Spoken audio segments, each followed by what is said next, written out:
ইমারাতে ইসলামিয়া আফগানিস্তানের কুন্দুজ প্রদেশের বিভিন্ন অঞ্চল থেকে গত এক বছরে উদ্ধার করা বিপুল পরিমাণ মাদকদ্রব্য আগুনে পুড়িয়ে ধ্বংস করেছে তালেবান প্রশাসন। বুধবার এক বিবৃতিতে এ তথ্য জানিয়েছে আফগান স্বরাষ্ট্র মন্ত্রণালয়। মন্ত্রণালয়ের তথ্য অনুযায়ী ধ্বংস করা এসব মাদকের মধ্যে ছিল 1264 কেজি আফিম, 110 কেজি হাশিশ, 95 K G crystal meth, 42 K G heroin, 25,000-এরও বেশি নেশাজাতীয় ট্যাবলেট, 459 লিটার মদ্যপানীয় সহ অন্যান্য নিষিদ্ধ পদার্থ।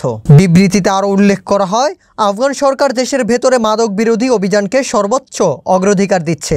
ইমারাতে ইসলামিয়া মাদকদ্রব্যের চাষ, পাচার ও বাণিজ্য সম্পূর্ণভাবে নিষিদ্ধ করেছে এবং এ বিষয়ে কঠোর পদক্ষেপ অব্যাহত রয়েছে।